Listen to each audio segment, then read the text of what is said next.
Time now for Back Pages tonight here on Sky Sports News, bringing you a first look at the sports stories in the morning's newspapers. And joining us are ESPN senior writer Mark Ogden and The Independent's chief football writer Miguel Delaney. Welcome to you both. Let's quickly run through the back pages. The Mirror has departing gift. That's De Bruyne scoring against Wolves. Ruben, no let-up.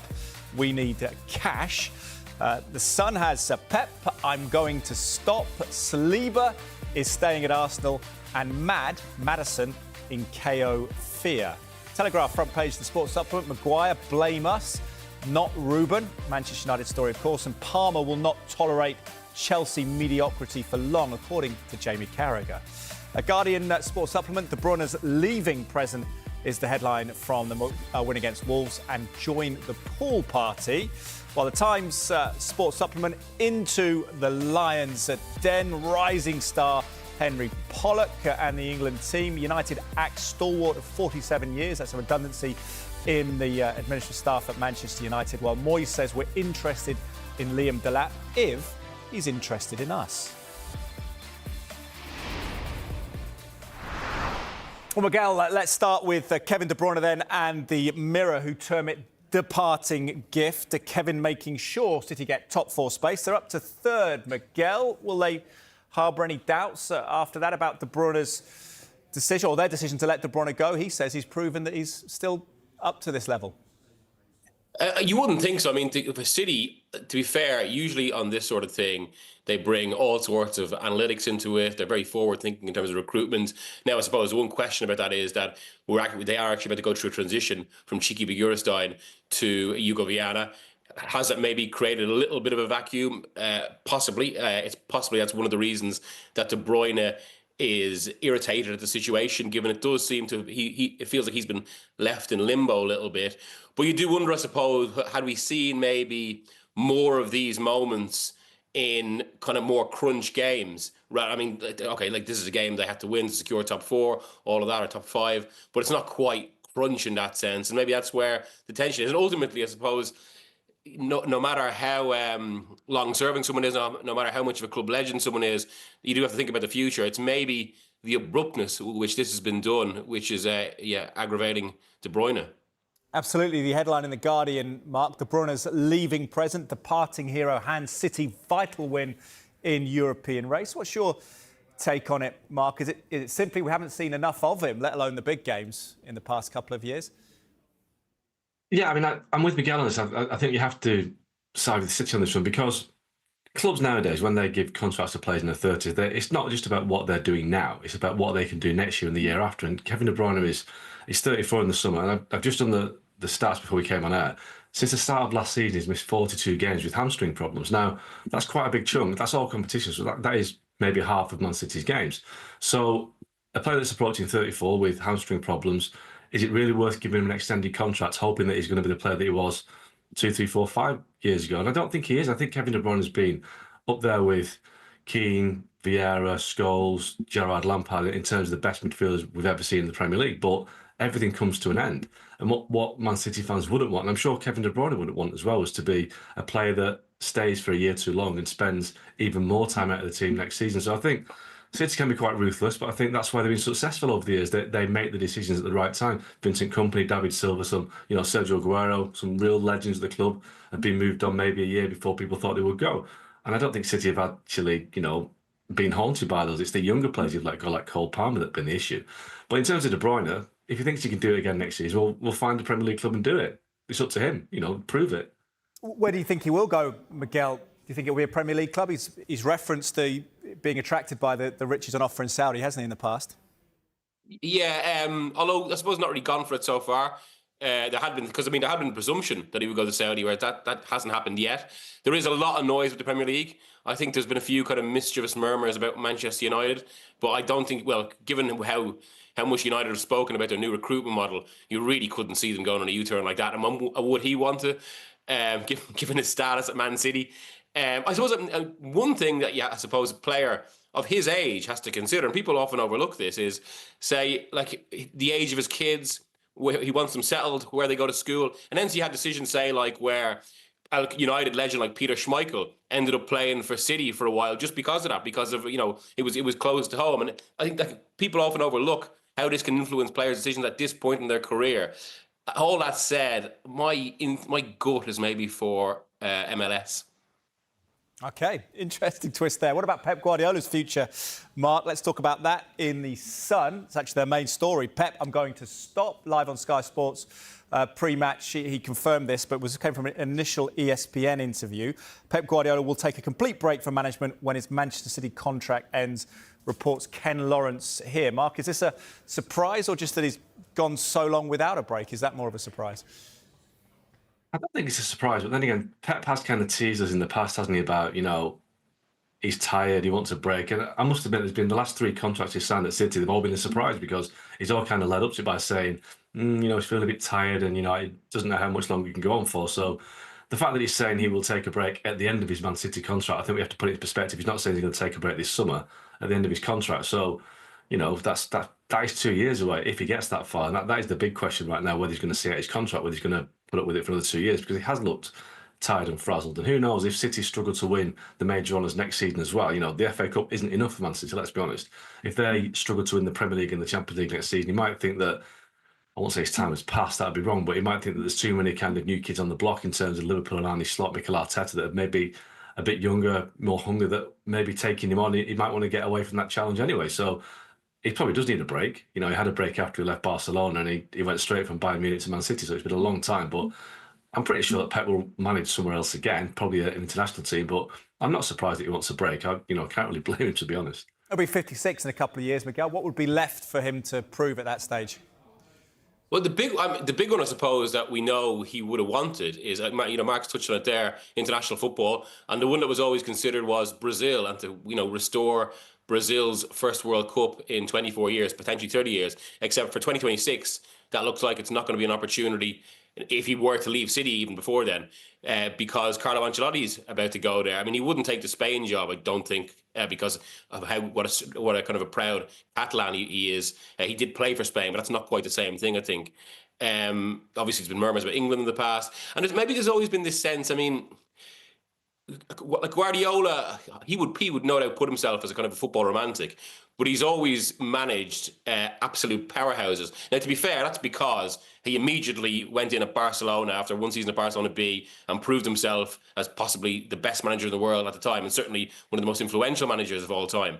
So he hasn't had to step down. But you do wonder whether maybe part of him if he took a year out, would want to go to a different sort of job in that sense, or kind of to restore a fallen giant in the club. But yeah, I do think it would be international, but it'll have to be the right international job. And there's the other question. One of the reasons that Guardiola is here, because he needs a break, is because we know he's one of the most intense figures in football, and would international football really kind of satisfy him in that sense, not getting to be on the grass every day. Just wonder where his ego comes into play, Mark, don't you, in this conversation about the greatest ever manager? Ferguson did it at St Mirren, Aberdeen. Shankly built Liverpool from a second division team. Does he need a fix-me-up job on his CV to prove something?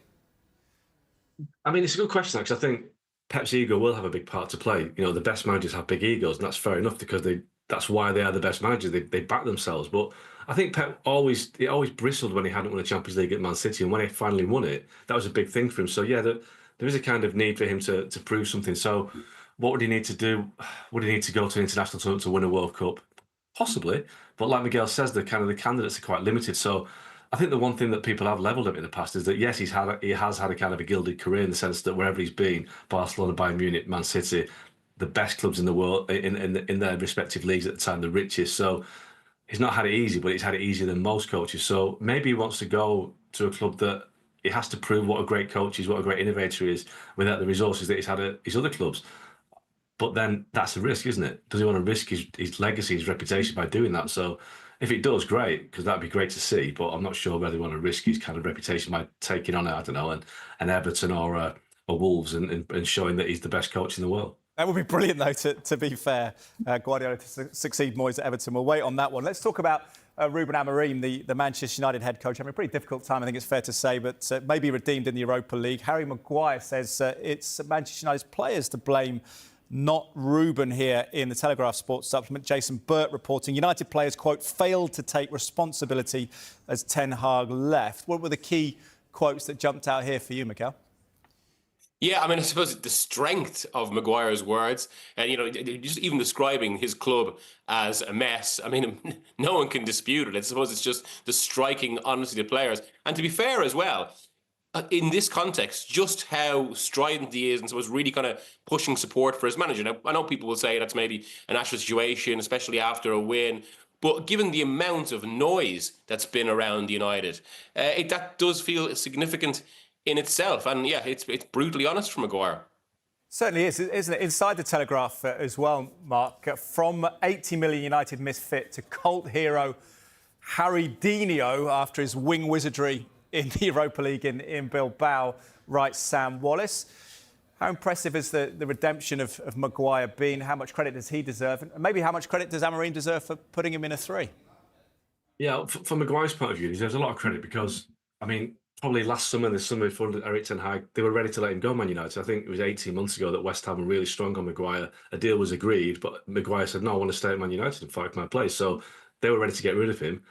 Erik ten Hag took the captaincy off him and gave it to Bruno Fernandes. So he really did have a big fall. And a lot of the United fans at the time were not having Maguire, thought he was too slow, not a Man United player, but he's shown massive character. And I think a lot of the players at Man United haven't shown the character that he's shown, that Harry Maguire's shown. So I think he deserves the kind of the praise for that. And obviously, he's come up with some big goals. A big cross last night against Bilbao, which set up the goal for Casemiro. So he's really come back from nowhere, really. And I think that's to his credit. And I think Amorim has spotted something in him, a bit of leadership qualities. He's definitely reborn as a leader, I think, at United. I think at times when he was the captain, he struggled with the captaincy, but now he looks like almost a captain without the armband. And I think, yeah, that's got to be down to Amorim to rebuild his confidence. But I think Maguire and Casemiro, 2 players that really were kind of ready on the way out at Man United, redeem themselves. And, Maguire's got a new contract out and he's definitely deserved it.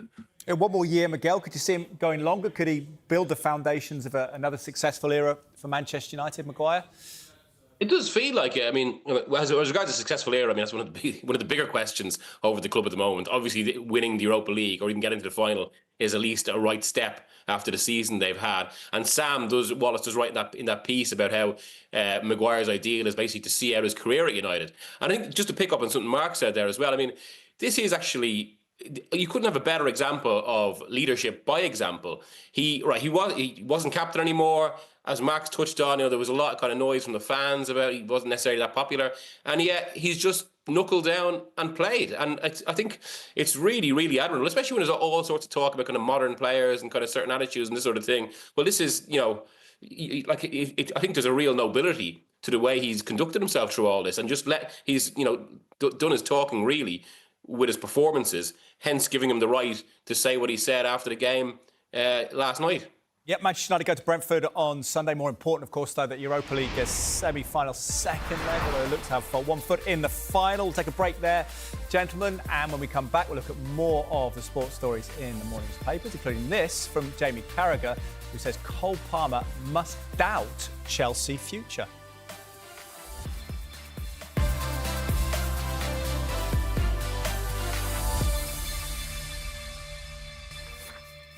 Welcome back to you. You're watching Back Pages tonight, where we bring you the morning's headlines. Just welcome back to ESPN senior writer Mark Ogden as well, the Independent's chief football writer Miguel Delaney. And I'll come to you, Mark, with The Guardian. Join the pool party at the bottom of the page there.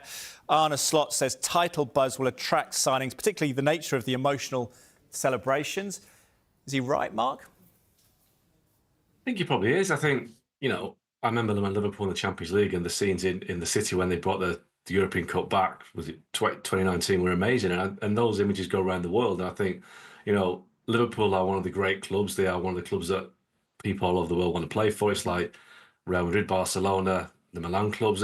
They have a resonance that goes around the world. And I think when players see this, they obviously want to sign for the best teams. They want to sign for clubs that have a spirit, have an atmosphere. And I think, let's be honest, when Man City won the title for the last 3 or 4 years, there hasn't been that sort of scene. It's been very almost kind of a corporate feel to it. There's not been much, celebrations like we saw at Liverpool. But maybe that's because it's the first time they've celebrated a title in the flesh for 35 years, because the COVID title was behind closed doors. So I think, yeah, if you're a player, you want to play for the biggest clubs with the biggest histories and the fan bases that make every game an event. So, yeah, Liverpool in a great position right now. It's a position of strength, and they have to build from it really and sign the players that they want to get, using that as an example to draw them to the club.